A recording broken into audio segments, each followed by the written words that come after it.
So hello friends, how are you? I think all are fine. बहुत सारे बच्चों के ये कमेंट आए हुए थे कि मैम पीएचडी डिग्री की ये बता रहे हैं कि कोई वैल्यू नहीं है, कि पीएचडी की कोई वैल्यू नहीं होती है। और ये क्वेश्चंस अगर आपके माइंड में है तो ये वीडियो देखने के बाद ये 100% श्योरिटी है कि ये डाउट आपका क्लियर हो जाएगा। अगर वीडियो अच्छी लगे तो लाइक कीजिए, और अगर कोई सजेशन है तो कमेंट कीजिए, और चैनल को सब्सक्राइब करना न भूलें। और कोई भी अगर आपके डाउट है, कोई भी आपकी क्वेरी है, तो आप कमेंट सेक्शन में पूछ सकते हो। आपकी सारी क्वेरी सोल्व की जाएंगी। पीएचडी एडमिशन रिगार्डिंग या फिर कॉमर्स सब्जेक्ट्स के कोई भी टॉपिक में आपको प्रॉब्लम आ रही है वो भी आप कंफर्म कर सकते हो। तो आते हैं आज की वीडियो के टॉपिक के ऊपर कि पीएचडी डिग्री की कोई वैल्यू नहीं है।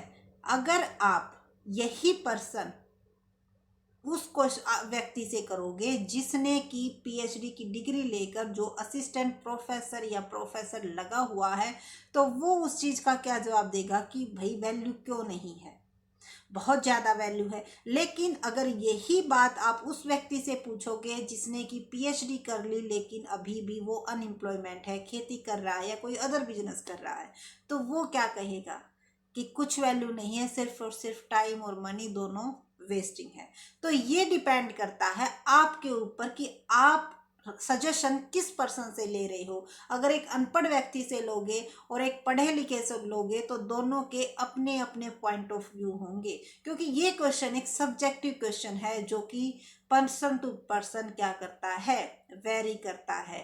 हर एक व्यक्ति का अपना अलग सोचने का नजरिया होता है। लेकिन देखो, अगर किसी बच्चे ने 12th के बाद ग्रेजुएशन की है, ग्रेजुएशन के बाद पोस्ट ग्रेजुएशन की है, तो उसकी नॉलेज में जो डिफरेंस आया है वो बहुत ज़्यादा होता है। क्यों? क्योंकि जब हमने 12th की इतनी नॉलेज नहीं थी, लेकिन उसके बाद हमने ग्रेजुएशन की, पोस्ट ग्रेजुएशन की, और उसके बाद अगर कोई भी आप आगे डिग्री लेते हो तो हमेशा आपको कुछ ना कुछ सीखने को ही मिलता है। तो आप ये नहीं कह सकते कि पीएचडी की कोई वैल्यू नहीं है, क्योंकि ये बहुत सारे बच्चों के माइंड में यही क्वेश्चन रहता है कि मैम पीएचडी के बाद नौकरी की क्या श्योरिटी हो जाती है। तो देखो, नौकरी की तो श्योरिटी कुछ भी कर लो आप, कुछ भी कर लो, उसमें भी नहीं है कि आपकी अगर आप कोचिंग ले रहे हो, कोई टेस्ट क्लियर कर दिया, वहां पर भी आपका टेस्ट क्लियर होने के बाद क्या श्योरिटी हो जाती है, इंटरव्यू में निकल सकते हो। तो इसका मतलब ये तो नहीं है कि इस चीज को हम मानते हुए कि भाई हमें गवर्नमेंट जॉब नहीं मिलेगी या फिर अदर कोई हमें फील्ड में नहीं जाया जाएगा, उस चीज को मानते हुए हम इस कोर्स को ये कह दे कि इसकी कोई वैल्यू नहीं है।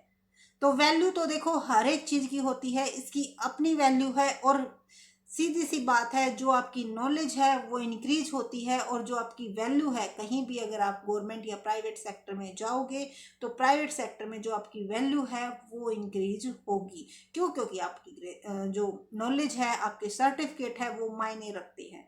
तो ऐसा कोई भी कोर्स नहीं है, अकेला पीएचडी नहीं, उसके साथ साथ कोई भी कोर्स ऐसा नहीं है जिसमें आप ये कह सको कि इसकी वैल्यू नहीं है।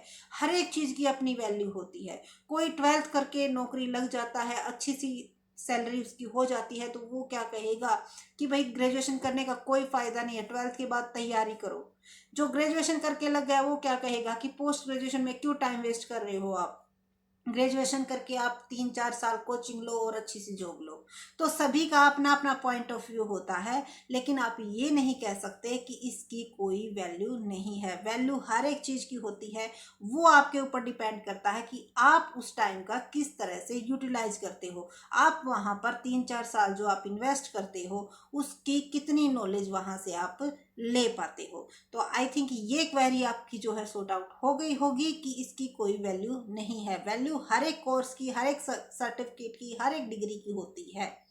So thank you so much. और अगर कोई अदर क्वेरी है तो आप कमेंट सेक्शन में पूछ सकते हो। Thank you.